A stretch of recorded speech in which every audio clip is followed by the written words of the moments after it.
Bienvenue sur Reset ton assiette, le podcast qui déconstruit avec vous la diet culture et toutes les injonctions liées à notre apparence et à notre assiette. Je m'appelle Juliette, je suis détentrice du compte de la Skiche sur Instagram, où je dénonce la culture des régimes et où je parle également de l'alimentation intuitive. Je suis ravie de vous avoir sur mon podcast et j'espère que l'épisode du jour va vous plaire. Je vous souhaite une très bonne écoute.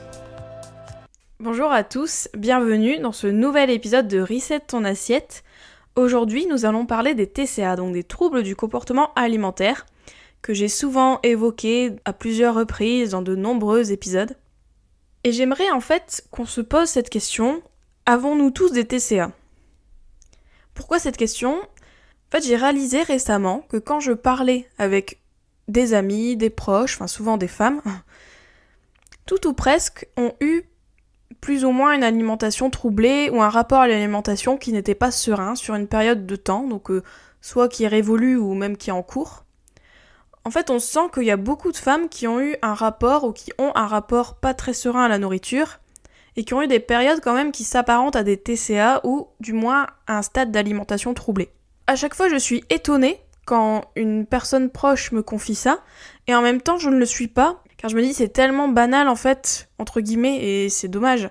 C'est tellement attendu, en fait, d'entendre quelqu'un me confier qu'il a eu une période d'alimentation troublée, surtout quand cette personne est de sexe féminin. Je vous l'ai déjà dit dans le podcast, mais c'est sûr que la culture des régimes, la culture de l'alimentation troublée en général, le culte de la minceur exerce une pression phénoménale sur les femmes, et c'est ce qui fait, en grande partie, que beaucoup adoptent des techniques, des comportements de restriction et font attention à leur alimentation et font attention à ne pas grossir. Mais le problème dans tout ça, c'est qu'en fait, on normalise et on banalise beaucoup les TCA, comme ils sont méconnus, comme ils sont vus comme étant des pathologies hyper sensationnelles, dans le sens que quand on pense à l'anorexie, on pense forcément à une personne qui est décharnée, qui est squelettique.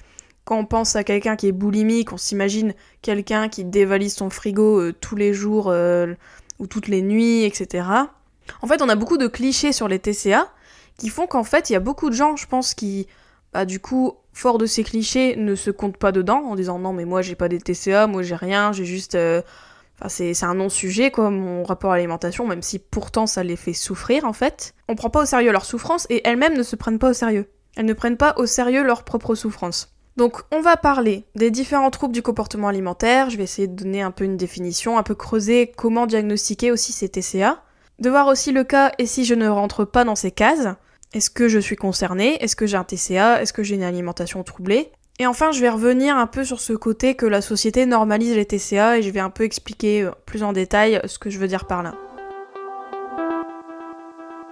Donc les troubles du comportement alimentaire, donc les TCA, s'appellent aussi les troubles des conduites alimentaires. Et en fait, ce terme est apparu assez récemment. Donc j'ai fait quelques recherches et en vrai, c'est dans les années 50 qu'on a commencé à comprendre qu'au-delà de l'anorexie pure, c'est-à-dire la perte d'appétit que plusieurs personnes peuvent avoir au cours de leur vie en tant que maladie, les médecins ont commencé à comprendre qu'il y avait une forme d'anorexie mentale, c'est-à-dire des personnes qui n'avaient pas d'anorexie en soi dans le sens perte d'appétit, mais qu'il comportait en fait des problèmes psychiques, des problèmes psychologiques, des problèmes plus complexes qui les amenaient à ne plus manger et à développer une forme d'anorexie. Donc du coup les termes d'anorexie, etc. c'est hyper récent en fait. Avant on mettait pas forcément ce mot-là sur ces termes-là. Pourtant dans l'histoire il y a eu des personnes anorexiques, je pense à Sissi, l'impératrice qui est assez connue en fait comme cas d'anorexie. Il y a beaucoup de gens qui ont eu de l'anorexie à travers l'histoire, mais on n'a pas forcément rattaché ça, on n'a pas forcément nommé ça en fait. Les TCA, leur ampleur, leurs symptômes, etc., c'est quand même des maladies mentales qui sont encore très méconnues, dans le sens que oui, on arrive de plus en plus à classifier, catégoriser les TCA, mais encore une fois, c'est quand même par petits pas. Quand on voit par exemple le DSM, c'est un manuel qui a été créé par l'Association américaine de psychiatrie. Donc le DSM s'appelle le Manuel diagnostique et statistique des troubles mentaux, qui classe en fait les différentes maladies mentales selon leurs symptômes, selon leurs critères, etc. Et du coup, on se réfère souvent à ça pour essayer de diagnostiquer un TCA. Et en fait, ce DSM-là, il y a eu plusieurs versions, car à chaque fois, il est revu et remanié, etc. Et du coup, là, actuellement, on est au DSM 5. Il y a eu un DSM-3 en 1980, un DSM-3R en 1987, un DSM-4 en 1994, un DSM-4-TR en 2000 et un DSM-5 en 2013. Donc du coup, comme on a encore peu de recul sur les TCA, car on en découvre un peu tous les jours, on voit qu'il y a d'autres symptômes, qu'il y a d'autres formes de TCA qui sont moins typiques entre guillemets, du coup c'est assez difficile parfois de diagnostiquer les TCA, car on peut des fois cocher 2 cases sur 3, on peut très bien présenter une forme atypique qui ne correspond pas au code du DSM-5, etc. Et puis comme je vous l'ai dit, comme il y a eu plusieurs versions, on considérait pas de la même manière l'anorexie en 1980 qu'en 2013, ou en 2021, comme notre année. Mais ça aide quand même à diagnostiquer notamment des formes d'anorexie classiques entre guillemets, des formes de boulimie. D'ailleurs, il y a 3 types en fait reconnus de TCA, vraiment, dans le DSM-5. Donc il y a les 3 grands types de troubles du comportement alimentaire. Il y a l'anorexie mentale, la boulimie et l'hyperphagie boulimique. Et en fait, quand on regarde le DSM-5, il y a plusieurs critères. Et ensuite, il y a souvent des sous-types, il y a des degrés de sévérité aussi qui varient selon plusieurs autres critères. Donc du coup, c'est vraiment des échelles de critères un peu de partout. Ensuite, il n'y a pas de critères d'âge ou de sexe pour souffrir d'un TCA, même si on observe quand même qu'il y a une recrudescence des TCA chez les jeunes populations, notamment chez les jeunes filles pour l'anorexie. Et donc du coup, pour l'anorexie, il y a 3 critères retenus. Donc le premier critère, c'est la restriction alimentaire, qui conduit à un poids corporel significativement bas, en fonction de l'âge, du sexe, de la trajectoire développementale ainsi que de la santé physique. Ensuite, il y a un deuxième critère, c'est la peur intense de prendre du poids ou de devenir grosse, ou comportement persistant allant à l'encontre de la prise de poids, alors que le poids est significativement bas. Et enfin, le dernier critère, c'est altération de la perception du poids ou de la forme de son propre corps, influence excessive du poids ou de la forme corporelle sur l'estime de soi, ou manque persistant de reconnaître la gravité relative à la maigreur actuelle. Quand on regarde les 3 critères, on voit qu'il y a quand même plusieurs critères limites en un seul critère. Par exemple, le 3e critère, on voit un peu qu'il y a un peu de dysmorphophobie, c'est-à-dire l'altération de la perception du corps, etc. Mais en même temps, ils incluent le fait qu'il y a un manque persistant de reconnaître la gravité relative à sa maigreur. Du coup, il y a aussi le déni un peu de sa situation qui est dans le critère. Donc vous voyez, en fait, le truc c'est un oignon, quoi. Il y a des critères un peu de partout, il y a des couches qu'on enlève, etc. Et donc fort de ça, on voit que c'est pas évident en fait de diagnostiquer, parce qu'il y a peut-être quelqu'un qui va se dire « Non mais moi j'ai pas un poids trop bas, donc je suis pas anorexique. Moi je ne suis pas en déni, donc je suis pas anorexique. Enfin, je suis pas en déni de ma maigreur, du coup je suis pas anorexique. » Enfin, il y a beaucoup d'objections en fait qu'on peut faire aussi à ce type de critères. Comme c'est des critères un peu mentaux, vu que c'est beaucoup la perception de la personne, la peur de prendre du poids, quelqu'un il peut très bien nier en disant « Mais non, j'ai pas peur, etc. » Je pense que ça aussi amène une difficulté en fait à diagnostiquer et à vraiment aussi convaincre la personne, qui est par exemple dans le déni, qu'elle a un TCA. Et en plus de ça, il y a des sous-types, donc là, il y a l'anorexie mentale restrictive et il y a l'anorexie mentale boulimique avec purge qui est différent. Après, il y a des degrés de sévérité qui sont classés selon l'IMC. Pour l'IMC, je vous en ai déjà parlé sur l'épisode sur le poids. L'IMC, c'est assez controversé. Et là, le fait qu'on utilise l'IMC comme échelon pour déduire si la personne a une anorexie sévère ou pas, ça occulte plein de personnes qui ont un IMC normal, entre guillemets, et qui pourtant souffrent d'anorexie. Et comme je vous l'ai dit, comme on a toujours cette image de l'anorexie hyper restrictive, l'anorexique qui est hyper décharnée, etc., on occulte plein de personnes qui pourtant souffrent d'anorexie. Et c'est là aussi les limites un peu de ce genre de classification. C'est que certes, ça peut aider, et c'est un super outil, mais en même temps, le souci, c'est que comme on a des critères hyper précis, on occulte peut-être des personnes qui sont dans ce genre de souffrance, et du coup, on les soigne pas, ou même ces personnes-là ne se disent pas malades, et donc continuent leur bonhomme de chemin, en étant pourtant anorexique. De plus, hors DSM-5, on peut voir d'autres symptômes à l'anorexie. Par exemple, il va y avoir une hyperactivité, il va y avoir souvent une obsession de la nourriture qui va passer par la cuisine. Il y a beaucoup de personnes anorexiques qui développent un attrait pour la cuisine, qui cuisinent pour leurs proches mais qui ne le mangent pas. Enfin voilà, il y a d'autres aussi critères qui ne sont pas forcément classés dans le DSM, mais qui relèvent un peu de comportement anorexique, donc ça peut être même aussi le perfectionnisme, etc. En fait, il y a des profils types aussi de TCA, ou moins de personnes qui sont susceptibles d'avoir peut-être un TCA. Ensuite, le deuxième TCA reconnu, c'est la boulimie. Donc là, il y a 5 critères pour diagnostiquer une boulimie. Donc le premier, c'est la survenue récurrente de crises de boulimie. Le deuxième, c'est des comportements compensatoires inappropriés et récurrents visant à prévenir la prise de poids, tels que vomissements, etc. Je vais pas tout vous lire car ça peut être trigger, je pense. Ensuite, le C, c'est les crises de boulimie surviennent en moyenne au moins une fois par semaine pendant 3 mois, donc il y a un indicatif de fréquence. Ensuite, il y a un critère sur l'estime de soi, qui est influencé de manière excessive par le poids et la forme corporelle. Et enfin, le 5e, le trouble ne survient pas exclusivement pendant les épisodes d'anorexie mentale, donc c'est quelque chose qui est dissocié de l'anorexie. Et là, le degré de sévérité n'est pas par rapport à l'IMC, mais par rapport à la fréquence en fait des épisodes de boulimie. Et enfin, le 3e, c'est l'hyperphagie boulimique. Donc il y a 5 critères également, je vous les lire. Donc le premier, c'est la survenue récurrente de crises de boulimie, qui correspondent à 2 caractéristiques. Donc le premier, c'est l'absorption en une période de temps limitée d'une quantité de nourriture largement supérieure à ce que la plupart des gens auraient mangé dans ce même laps de temps. Et aussi le deuxième, c'est le sentiment d'une perte de contrôle sur le comportement alimentaire pendant la crise de boulimie. Par exemple, le sentiment de ne pas pouvoir s'arrêter de manger, ou de ne pas pouvoir contrôler ce que l'on mange. Ensuite, le deuxième critère, c'est les crises de boulimie sont associées à 3 des caractéristiques suivantes.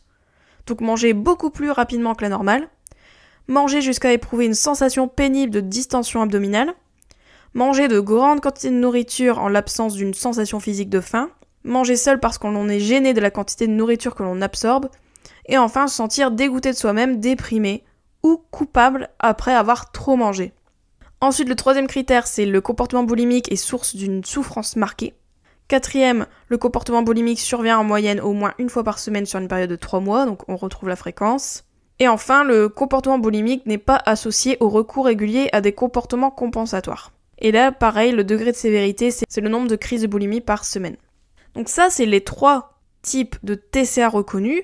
Cependant, il y a d'autres TCA qui sont plus ou moins reconnus. Il y a les TCA non spécifiés qui font partie du DSM-5.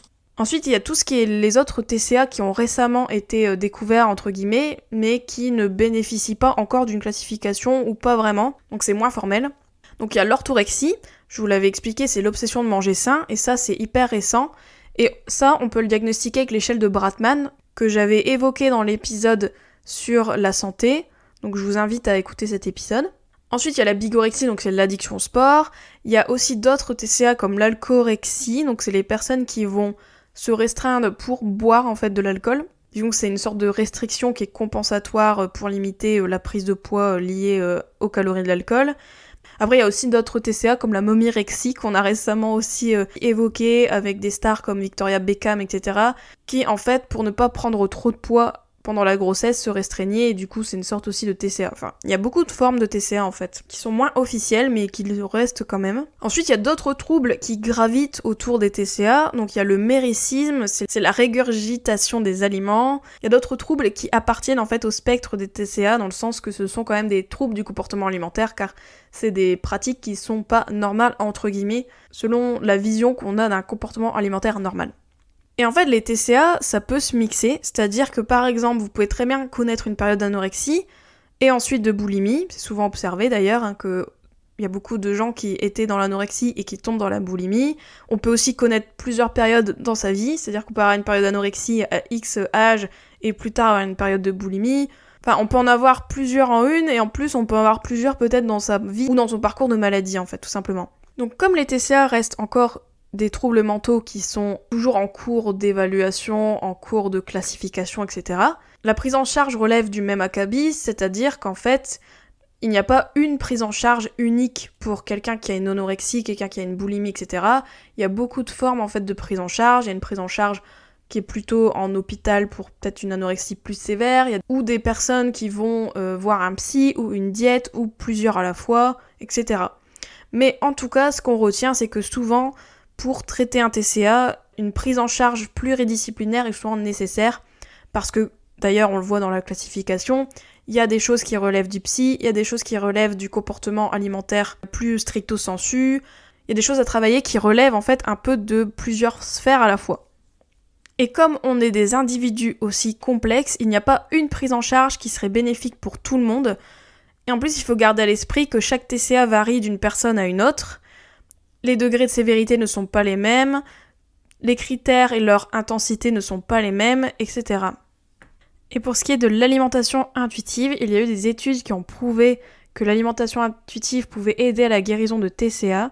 Cependant, cela peut se faire uniquement quand la personne a retrouvé ses sensations de faim et de satiété et que la personne est sortie d'un état où elle ne peut pas en fait écouter son corps car son écoute n'est pas encore 100% fiable, mais cela reste une option tout à fait possible pour guérir d'un TCA, et notamment travailler pour retrouver un rapport à soi qui est plus dans l'intuition, qui est plus intuitif et qui respecte véritablement le corps. Et si je ne rentre pas dans ces cases? Et si je ne rentre pas dans les classifications du DCM? Et si je ne corresponds pas à tous les critères qui sont évoqués pour l'anorexie, pour la boulimie, etc. Comme je vous l'ai déjà un peu dit, en fait, vous n'avez pas besoin de cocher toutes ces cases. Pour moi, les DSM, les manuels, etc., c'est des super outils, mais ça ne remplace pas le fait qu'il y a beaucoup de gens qui souffrent de TCA et qui sont occultés car pas assez graves, ils sont occultés car le poids n'est pas assez bas, donc par exemple pour l'anorexie, ils sont occultés car eux-mêmes sont dans le déni, du coup ils vont un peu minimiser leur TCA, leur souffrance, etc. Mais par contre, ce qui reste, c'est que si vous avez l'impression de souffrir de votre relation à la nourriture, si vous avez des crises de boulimie mais peut-être à une fréquence réduite, si vous avez des comportements qui relèvent de l'anorexie mais que votre poids n'est pas assez bas selon les critères, mais que vous présentez la restriction alimentaire, que vous avez une peur intense de prendre du poids, que vous avez une altération de la perception de votre corps, une dysmorphophobie, ça se peut que vous souffrez d'anorexie en fait. Pour moi, toute souffrance ne doit pas être ignorée. Donc si vous souffrez de votre relation à la nourriture, même si vous ne cochez pas toutes les cases d'un TCA, vous souffrez peut-être d'un TCA et vous avez du coup la légitimité de demander de l'aide et de mettre des mots aussi sur des mots. Des mots MOTS sur des mots MAUX. Je trouve que ça peut aider parfois de reconnaître en fait ce qu'on expérimente, de reconnaître notre souffrance ou de reconnaître que voilà, là il y a quelque chose qui va pas. Et donc du coup de chercher de l'aide ou du moins de se renseigner, enfin de faire des démarches qui vous aideront un jour à guérir de ça ou du moins à améliorer votre rapport à la nourriture. Et c'est important de se dire ça en fait, c'est important de vous dire que même si vous n'êtes pas dans une forme d'anorexie sévère avec un IMC hyper bas, etc. ou que sais-je, si vous avez des crises de boulimie qui vous font souffrir mais qui ne relèvent pas de tous les critères du DSM, etc., cherchez de l'aide. Ne restez pas dans votre souffrance. Ne restez pas seul. Confiez-vous. Confiez-vous à des gens de confiance, confiez-vous à votre médecin, à des gens qui vous inspirent autour de vous, bref, ne restez pas seul. Ne restez pas isolé avec vos problèmes. Même si vos crises de boulimie ne correspondent pas à la fréquence qui est citée dans la classification, ça ne veut pas dire que vous ne souffrez pas de boulimie. Comme je vous l'ai dit, le DSM-5 reconnaît aussi des TCA non spécifiés, des TCA atypiques, et vous pouvez très bien être dans cette catégorie.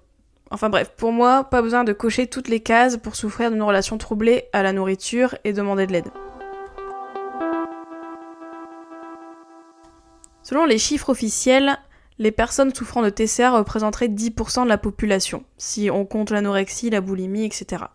Cependant, comme je vous disais, il y a beaucoup de gens qui ne sont pas diagnostiqués, il y a des gens qui ne correspondent pas à tous les critères, du coup ils sont écartés du diagnostic, etc. Mais pour ma part, je trouve qu'il y a beaucoup de gens qui ont une alimentation troublée, donc peut-être pas forcément à un stade de TCA sévère, mais qui ont quand même un rapport troublé à leur alimentation. Et notamment, il faut savoir que 1/4 des personnes qui ont fait un régime vont développer une sorte de TCA.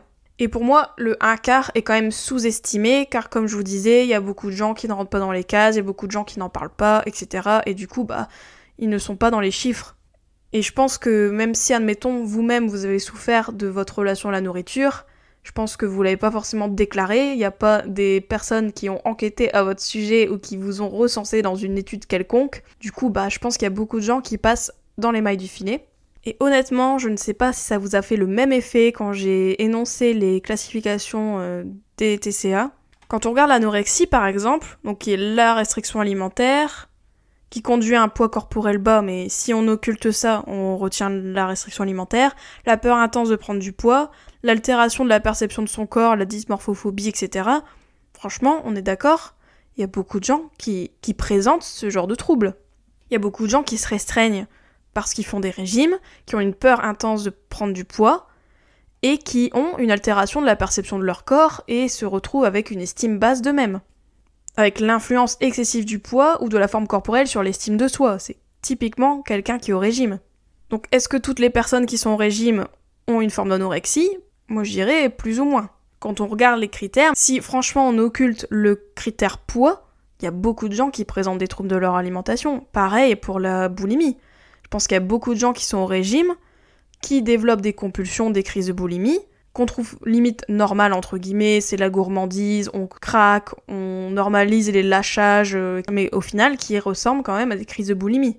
Et honnêtement, quand on regarde tout ce qui est la sphère du fitness, avec leurs restrictions cognitives à outrance, etc., les cheat meals, les repas plaisir entre guillemets, où on mange à se péter le bide entre guillemets, c'est quand même des crises de boulimie qui sont normalisées, qui sont limite contenues un peu dans ce genre de repas.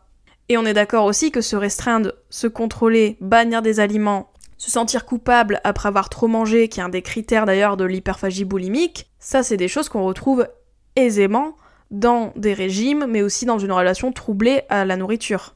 Du coup, pour moi, les régimes, les restrictions en tout genre, les rééquilibrages alimentaires, les programmes divers et variés, normalisent un rapport troublé à son alimentation, qui rentrent un petit peu dans les cases de TCA, mais qui ne sont pas forcément hyper évidents et qui sont insidieux. En fait, pour moi, les TCA se généralisent, car beaucoup de gens contrôlent leur alimentation, ont peur de prendre du poids, mettent de la restriction, ont parfois des crises de boulimie, et en fait se retrouvent avec des critères dignes des meilleurs TCA. Après, je n'écarte pas que les TCA ont parfois des causes autres ou des causes multiples, c'est-à-dire que oui, il y a les régimes, mais il peut y avoir aussi des traumatismes, il peut y avoir aussi des problèmes psychologiques, etc., bien évidemment, mais il faut garder à l'esprit quand même que les régimes peuvent causer des TCA, ou du moins plantent les graines ou utilisent les fragilités de certaines personnes pour au final leur développer un trouble plus sévère ou leur développer une prédisposition à tomber dans des TCA. Beaucoup de gens ont un stade d'alimentation troublée et ne le savent même pas, car c'est normalisé, car c'est banalisé de faire tout ça. C'est banalisé de compenser un repas, c'est banalisé de ressentir de la culpabilité, c'est banalisé le contrôle. Et donc à la question « avons-nous tous des TCA ? Avons-nous tous eu des TCA ?» J'ai envie de dire oui.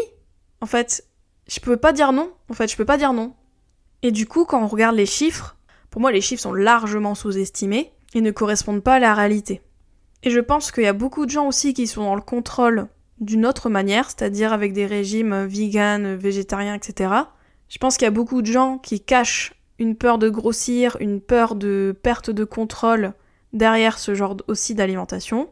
Bien sûr, je mets pas tout le monde dans le même panier, mais je pense qu'il y a beaucoup de gens qui ont eu des TCA par exemple et qui deviennent véganes, mais qui au final restent quand même dans une restriction d'aliments, une interdiction d'aliments, etc., et restent encore dans le contrôle et restent dans un stade de semi-guérison de TCA, et restent en fait dans le monde un peu des troubles alimentaires. En fait, c'est triste à dire tout ça, mais c'est vraiment la réalité pour moi. Observez autour de vous les différentes personnes de vos différentes sphères, la famille, le travail, les amis. Observez le langage qui est utilisé par beaucoup de personnes quand elles parlent de leur alimentation, de leur corps. Observez la culture des régimes autour de vous, partout. Et essayez de répondre à la question « Avons-nous tous plus ou moins les TCA ?» Dites-moi la conclusion que vous ferez en ouvrant les yeux et en investiguant, mais je pense qu'on arrivera à la même conclusion. Et ça, c'est un problème. Gâcher la vie de tant de personnes, faire souffrir tant de personnes en silence. Donc vous comprenez peut-être un peu mieux ma ferveur à dénoncer ça, à essayer de pointer du doigt la culture des régimes et de nous en libérer, car on en a besoin en fait, c'est limite d'utilité publique, de connaître les TCA, de connaître les stades d'alimentation troublés, d'ouvrir les yeux sur toutes les formes de contrôle, de restriction qui amènent tant de souffrance chez beaucoup de gens, et de rétablir aussi enfin une relation paisible à l'alimentation et au corps, car c'est possible. Je veux finir ce podcast sur une note d'espoir. Peut-être beaucoup de gens ont des TCA, peut-être beaucoup de gens ont eu des TCA, peut-être beaucoup de gens ont eu une alimentation troublée, mais l'espoir est là, on peut en guérir, et on peut enfin profiter de la vie sereinement, en ayant une bonne relation avec son alimentation et son corps. J'espère que cet épisode t'a plu. N'hésite pas à le partager et à lui laisser une super note sur toutes les plateformes si c'est le cas. Vous pouvez toujours me retrouver sur mon compte Instagram TheLastQuiche. Je vous dis à très vite pour un nouvel épisode de Reset ton assiette. Ciao.